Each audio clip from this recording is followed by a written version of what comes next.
안녕하세요. 주식의 소리의 애솔입니다. 네, 핀텔의 수요 예측 결과가 어제 발표가 됐는데 결과는 커뮤니티 게시글을 통해서 이미 공유를 드렸었죠. 조금 세부적인 내용을 같이 살펴보도록 하겠습니다. 먼저 어떤 회사인지부터 간단히 짚어보고 수요 예측 결과를 확인하시죠. AI 영상 분석 솔루션 기업입니다. 특히 이 회사의 경쟁력은요, 고화질의 영상을 원본 해상도 손실 없이 실시간 분석이 가능한 그런 기술을 보유하고 있다는 건데요. 다른 회사들은 영상을 분석할 때 분석 속도를 향상시켜야 되니까 어쩔 수 없이 이미지를 축소할 수밖에 없다고 해요. 그러면 이미지가 좀 깨지면서 객체의 정확한 식별에 약간의 문제가 생길 수가 있는 거죠. 반면에 핀텔은 고해상도 영상을 손실 없이 이미지 축소 없이 그대로 분석하기 때문에 객체의 검지율이 당연히 더 높고 고차원적인 이벤트도 감지가 가능하다는 장점이 있다고 합니다. 자, 그림에서 보듯이 해상도가 높을수록 차량의 정확한 번호라든지 차종이라든지 어떤 돌발 상황이라든지 이런 것을 더 정확하게 파악할 수가 있기 때문에 고해상도 영상의 인식은 왜 중요하냐면 자율주행 인프라나 스마트 시티의 필수 조건으로 여겨지기 때문입니다. 그래서 핀텔의 기술이 중요하고 또 필요한 거죠. 자율주행이야 너무 잘 아실 테니까 스마트 시티만 그림으로 잠깐 보고 넘어갈게요. 스마트 보안이나 스마트 교통, 스마트 리테일, 스마트 홈 이런 각각의 분야에서 왜 영상 인식 솔루션이 필요한지 참고해서 그림으로 봐주시면 되겠고요. 회사의 주요 제품들을 한번 보시죠. 보급용인 에이벡스와 고급용 프리벡스가 있는데요. 에이벡스는 CCTV 영상에서 객체를 검출하고 침입 감시나 횡단보도 보행자 인식 같은 이벤트를 판별하는 기능을 합니다.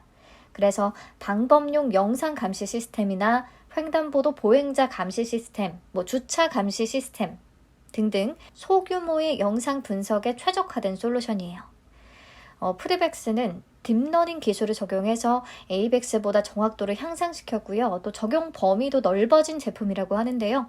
주로 스마트 교통 분야나 지능형 교통체계에 적합한 대규모의 영상 분석 솔루션이라고 할 수가 있겠습니다. 네, 스마트 교통 분야에 대한 설명은 뒤에서 조금 더 드릴게요. AI 영상 분석 기술이 교통 흐름을 개선하는 프로젝트에 활용이 되고 있다는 거예요.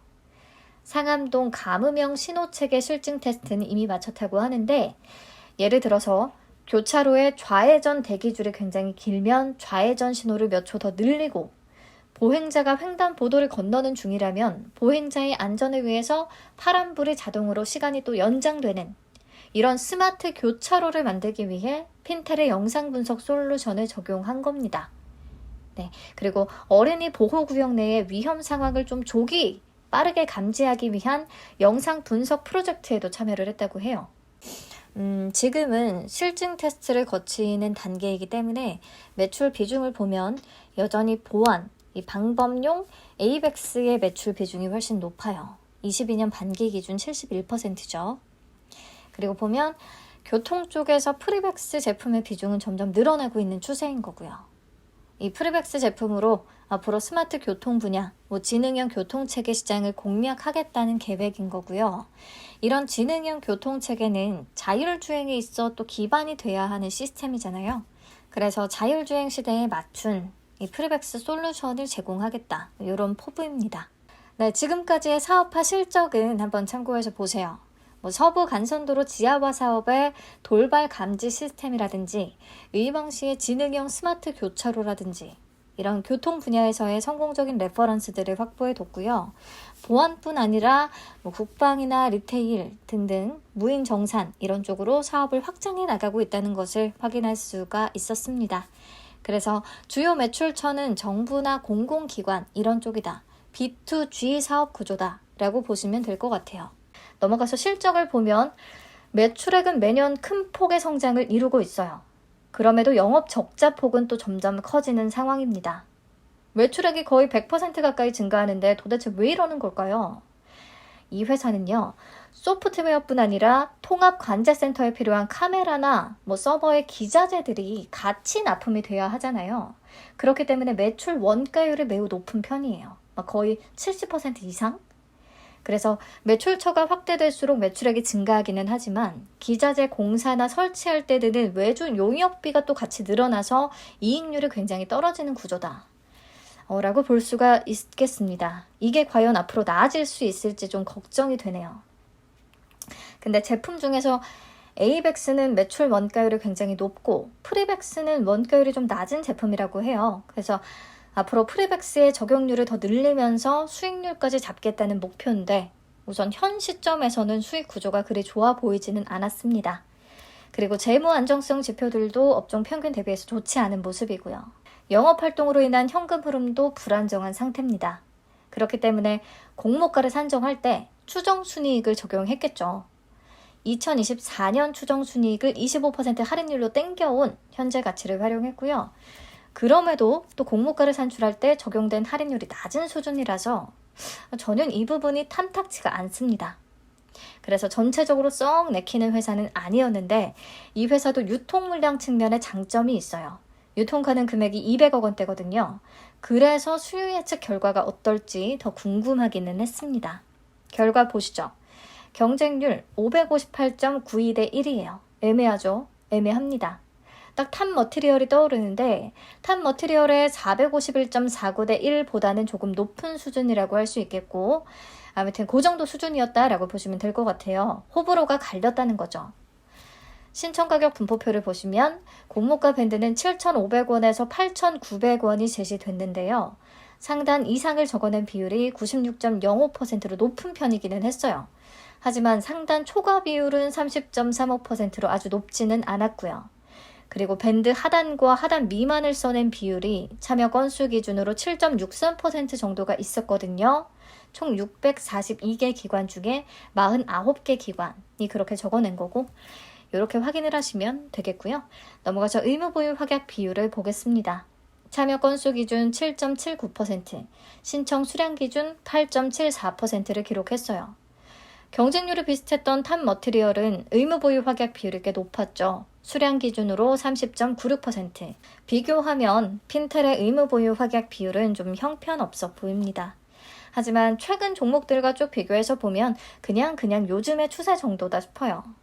아무튼 경쟁률도 낮은 편이고 신청가격 분포표상 밴드 상단 이상이 완전히 압도적인 것은 또 아니었고 의무보유 확약 비율이 분명히 아쉬운 결과임에도 공모가는 상단인 8,900원에 확정이 됐습니다. 우선 신청 가격 분포표상 상단 이상이 90% 이상이었으니까 이렇게 결정을 했을 텐데 받아들이는 입장에서는 조금 아쉬운 거죠. 네, 그래서 공모 규모는 179억 원, 예상 시가총액은 약 886억 원 정도의 소형 IPO 되겠습니다. 10월에는 소형이 굉장히 많네요. 네, 청약은 11일부터 12일까지 진행되고요. 환불은 다행히 이틀 걸리겠고요. 상장은 10월 20일 우선 단독 상장이 예정돼 있습니다. 대신증권의 단독 주관이고요. 네, 상장일에 유통 가능한 물량은 27.34%, 기존 주주의 비율도 8.26%면 높진 않습니다. 금액으로 계산하면 242억 원, 200억 원대 초반대에 속하기 때문에 이 부분이 조금 매력적이기는 하죠. 근데 모델 솔루션을 보고 나니까 유통 물량의 장점만 보고 진입하는 것도 지금 상황에서는 좀 아닌 것 같기는 해요. 네, 보시면 기존 주주는 이수범 씨, 그리고 기타 소액주주, 우리사주 조합이 되겠는데요. 여기서 기타 소액주주 대부분은 아마도 와디즈 크라우드 펀딩을 통해서 투자했던 불특정 다수가 아닐까 싶습니다. 크라우드 펀딩은 말 그대로 크라우드, 군중으로부터 펀딩을 받는 것을 말하죠. 네, 총 534명으로부터 6.3억 원 정도의 투자를 받았거든요. 근데 중요한 건 이들의 투자 단가가 1,600원, 2,000원. 매우 싸다는 거예요. 공모가 8,900원에 팔 수 있다면 엄청난 차익을 이미 누릴 수가 있는 거죠. 그래서 기타 소액주주들의 매도 가능성이 아주 높다고 생각을 합니다. 그리고 전환사채가 있어요. 총 27억 원어치를 발행했는데 리픽싱 조건은 없어서 다행이지만 현재 전환권 행사 기간 도래한 상태고요. 전환 가격이 2,000원으로 이미 매우 쌉니다. 리픽싱이 필요 없을 정도로.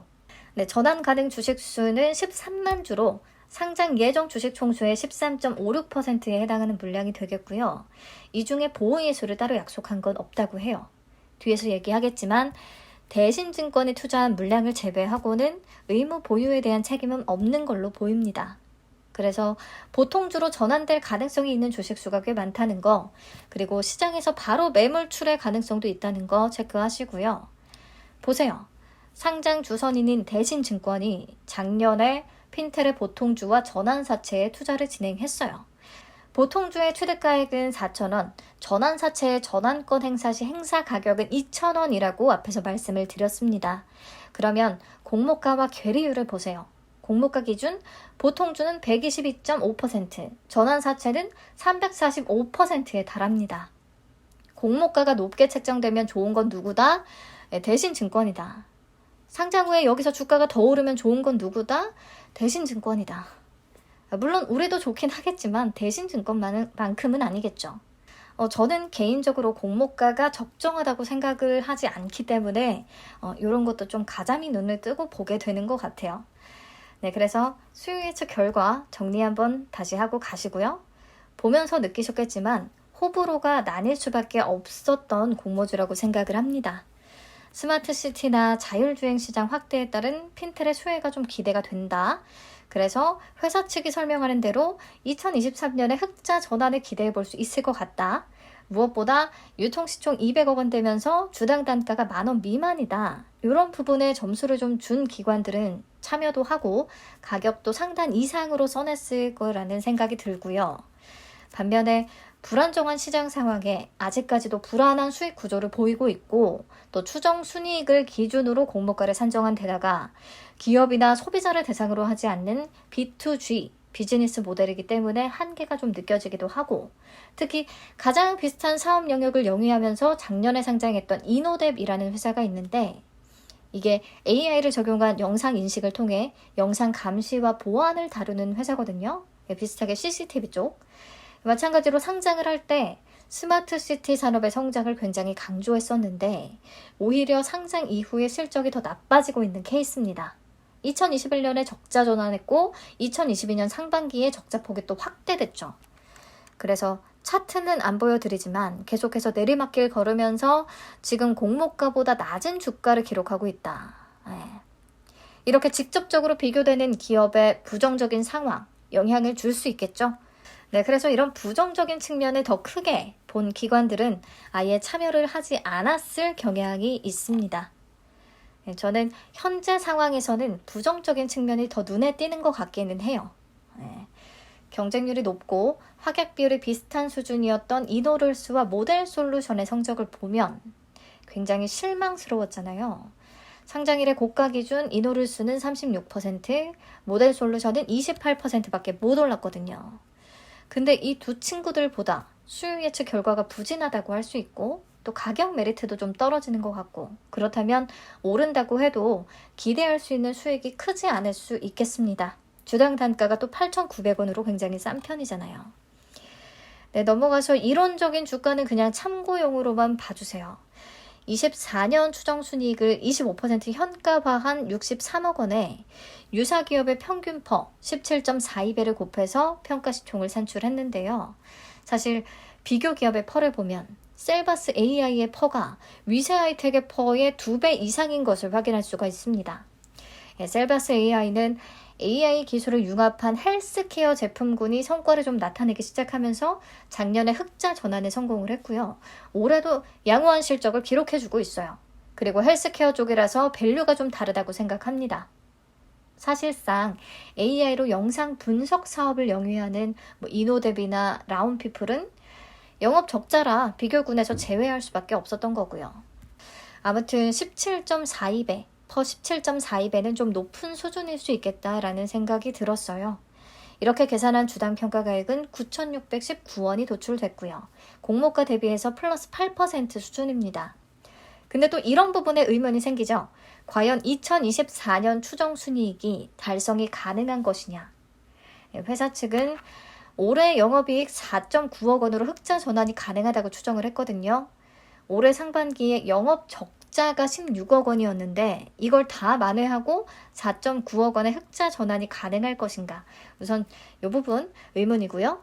2023년에는 영업이익이 또 30억 원으로 2020년에 비해서 6배나 증가한다고 전망을 해놨어요.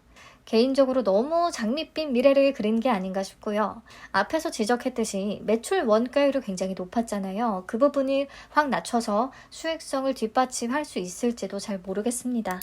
결론적으로 주가 8,900원, 제 눈에는 매력적으로 보이지는 않았다는 거예요. 근데 늘 이렇게 밸류에이션을 해보기는 하는데 이 값에 따라가지는 않죠, 주가가. 특히 탑 머티리얼과 이노룰스의 사례를 보면 과연 계산을 해보는 게 의미가 있는 건가 싶기도 합니다. 밸류에이션 상으로는 탑 머티리얼이 훨씬 더 상승할 가능성이 커 보였으니까요. 어쩌면 단순히 그냥 절대적인 가격 수준이 더 저렴한 것에 반응을 하는 건가 싶기도 해요. 그렇다면 핀텔의 주가가 10,000원 미만이니까 좀 싸다고 느끼는 누군가도 분명히 있을 거고요. 그래서 이렇게 정리를 하시고 판단하시면 될 것 같습니다. 유통가능 금액 200억 원대, 주당 단가 10,000원 미만의 메리트, 플러스 흑자 전환의 가능성을 좀 본다면 참여를 고려해 볼 수가 있겠고요. 비교적 덜 매력적인 업종과 사업 구조, 적자가 지속되고 있는 불안한 수익 상태, 추정 순위 기반의 공모가, 또 기존 주주의 낮은 매수 단가, 전환사채 전환가액도 2,000원 수준밖에 안 됐고요. 플러스 비슷한 사업 구조의 이노 대비 연속해서 적자를 기록하며 주가가 공모가 밑에 머물고 있다는 거, 이런 게 마음에 좀 걸린다면 그냥 패스하는 게 낫지 않을까요?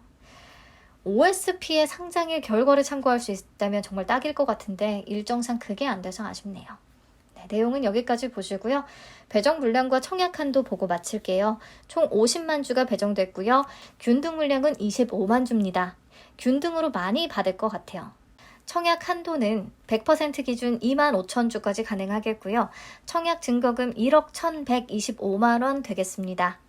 최소 청약 수량은 20주예요. 증거금 8만 9천 원 필요하겠고요. 네, 요즘 점점 공모주들의 성과가 기대에 못 미치고 있잖아요. 진짜 파킹 통장 이자가 훨씬 유리한 그런 결과들이 빚어지고 있습니다. 당분간은 눈높이를 완전히 낮춰야 될 것 같고요. 그렇다면 진짜 마음에 쏙 드는 공모주가 아닌 이상 비례 참여까지는 좀 망설여지지 않을까 싶네요. 우선 주말 잘 푹 쉬시고요. 저는 앞으로 남은 공모주들 좀 살펴보도록 하겠습니다. 감사합니다.